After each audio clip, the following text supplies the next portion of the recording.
আসসালামু আলাইকুম। নিয়মিত বাংলা সংবাদ আপনাদের স্বাগতম। শুরুতে থাকছে শিরোনাম, এরপর বিস্তারিত। পিআর ভোটের দাবিতে আন্দোলন করবে জামায়াত, বলছেন নায়েবে আমির অধ্যাপক ডক্টর আব্দুল্লাহ মোহাম্মদ তাহের। আর থাকছে বিএনপি শহীদ জিয়ার আদর্শের রাজনীতি করতে ব্যর্থ হয়েছেন, বলছেন ইসলামী আন্দোলনের নায়েবে আমির ফয়জুল করিম।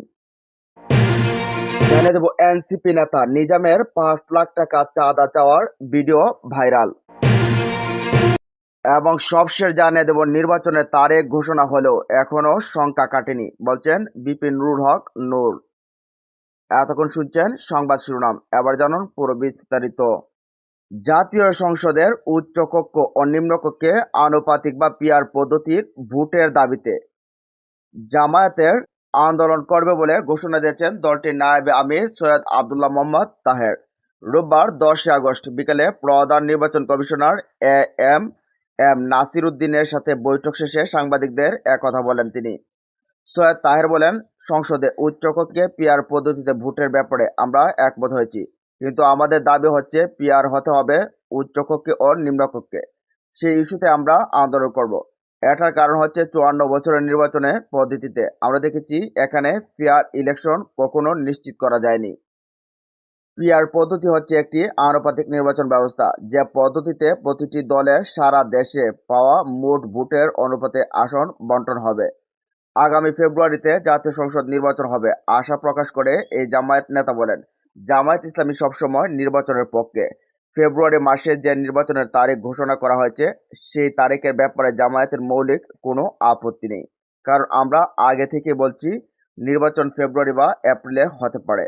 বিগত ৩টা নির্বাচনের উদাহরণ টেনে জামায়াত নেতা বলেন, অতীতে ৩টি নির্বাচনে জবাবে হয়েছে, তাতে নির্বাচন নিয়ে মানুষের সংখ্যা কাটেনি। সেজন্য সরকারকে অনেকগুলো উদ্যোগ নেওয়ার দাবি জানিয়েছি আমরা। বাংলাদেশের মানুষ আর কোনো আনফেয়ার ইলেকশন দেখতে চায় না। এরকম কোনো কিছু হলে দেশের মানুষ আবারও রাস্তায় নামবে। কোনো দখলীয় নির্বাচন এদেশের মানুষ আর গ্রহণ করবে না। নির্বাচনের লেভেল প্লেইং ফিল্ড নিশ্চিতের দাবিতে জানিয়ে তিনি যোগ করেন, আমরা সিইসিকে বলছি নির্বাচনের পূর্বশর্ত হচ্ছে লেভেল প্লেইং ফিল্ড। উনি আমাদের নিশ্চয়তা দিয়েছেন, আমার দিক থেকে সাধ্যমতো সিরিয়াস থাকবো। আমরা প্রধান নির্বাচন কমিশনের উপর আস্থা রাখতে চাই। এদিকে বিএনপি শহীদ জিয়ার আদর্শের রাজনীতি করতে ব্যর্থ হয়েছে। শায়েখে চরমোনাই ইসলামী আন্দোলন বাংলাদেশ সিনিয়র নায়েবে আমির মুফতি সৈয়দ মোহাম্মদ ফয়জুল করিম বলছেন, আজকে আওয়ামী লীগের কাজগুলো বিএনপি করছে। আওয়ামী লীগ যে ধরনের বক্তব্য দিত ঠিকই একই বক্তব্য দিচ্ছে বিএনপি। দুই দলের মধ্যে আমি কোনো পার্থক্য দেখছি না। আমি আগেই বলছিলাম নৌকা আর ধানের শীষ, দুই সাপের একই বিষ। বিএনপি বারবার সুযোগ পেয়েও শহীদ রাষ্ট্রপতি জিয়াউর রহমানের আদর্শের রাজনীতি করতে ব্যর্থ হয়েছে।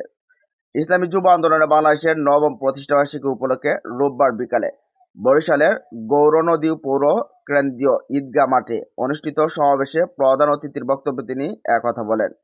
ইসলামী যুব আন্দোলনের বাংলাদেশের গৌরনদী এবং অন্যান্য নেতৃত্ববৃন্দ সেখানে উপস্থিত ছিলেন। এনসিপি নেতা নিজামের ৫ লাখ টাকা চাঁদা চাওয়ার ভিডিও ভাইরাল। জাতীয় পার্টি এনসিপি চট্টগ্রাম মহানগর শাখার এক নেতার বিরুদ্ধে ৫ লাখ টাকার চাঁদা চাওয়ার একটি ভিডিও নিয়ে তোলপাড় চলছে। বন্দর কেন্দ্রিক আন্দোলন দমাতে ওই চাঁদা চাওয়া হয়। অভিযুক্ত ওই নেতার নাম নিজামুদ্দিন, তিনি সংগঠনের নগর শাখার যুগ্ম সমন্বয়কারী। রোববার সন্ধ্যায় চাঁদা চাওয়ার কথোপকথনের ভিডিওটি সামাজিক যোগাযোগ মাধ্যমে ফেসবুকে ছড়িয়ে পড়ে।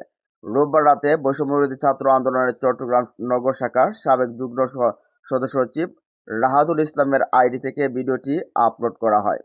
এতে তিনি লিখেন, সাইফ পাওয়ার ট্যাগ বিরোধী আন্দোলন দমন করতে গিয়ে নিজামুদ্দিন ৫ লাখ টাকা আত্মসাৎ করছেন। এটা শুধু দুর্নীতি নয়, এটি ছাত্র ও জনতার বিশ্বাসের সঙ্গে সরাসরি বিশ্বাসঘাতকতা। এদিকে ফেসবুকে এমন ভিডিও ছড়িয়ে পড়ার পর নিজামুদ্দিন রাতে লাইভে এসে ওই অভিযোগের ব্যাখ্যা দিয়েছেন। নিজাম বলছেন, এটা তার বিরুদ্ধে পরিকল্পিত ষড়যন্ত্র। ভাইরাল হওয়া ১.৫ মিনিটের ওই ভিডিওতে আফতাব হোসেন রিফাত নামের একজনকে নিজামুদ্দিনের সঙ্গে মেসেঞ্জারে কথা বলতে দেখা যায়। তার এই কথা বলার দৃশ্য অন্য আরেকটি ফোনে ভিডিও করা হয়। ওই ভিডিওতে নিজামুদ্দিন আফতাব হোসেনকে আশ্বস্ত করেন বন্দর কেন্দ্রিক আন্দোলন বন্ধ করানো হবে। আফতাব হোসেনকে জিজ্ঞেস করেন টাকা দিয়েছেন কিনা। আফতাব ৫ লাখ টাকা দিয়েছেন বলে জানান নিজামকে। নিজামুদ্দিন বলেন, আরও ৫ লাখ টাকা নিতে পারো কিনা দেখো, প্রেসার দিয়ে নিতে পারলে রোহান মীরদেরকে কিছু দিয়ে আন্দোলন বন্ধ করা হবে। এই মীর রোহানরা সবাই বৈষম্য বিরোধী ছাত্র আন্দোলনের সঙ্গে সংশ্লিষ্ট বলে জানা গেছে। আর আফতাব হোসেন বৈষম্য বিরোধী ছাত্র আন্দোলনের চট্টগ্রাম বন্দর কেন্দ্রিক সমন্বয়ক বলে জানা গেছে। এদিকে সামাজিক যোগাযোগ মাধ্যমে এসে রাতে নিজামুদ্দিন এই ঘটনার ব্যাখ্যা দেন। তিনি বলেন, ৩০শে মে রাত ১২টার দিকে এক ছোট ভাই রিফাত আমাকে কল দেয়। সেদিন আমি দুষ্টুমি করে অনেক কথা বলছি। সেই ভিডিও ধারণ করে তারা আমার নামে মিথ্যা অপবাদ দেয়। আমি কোনো টাকা চাইনি, চ্যালেঞ্জ দিচ্ছি, প্রয়োজনে গোয়েন্দা সংস্থা তদন্ত করুক।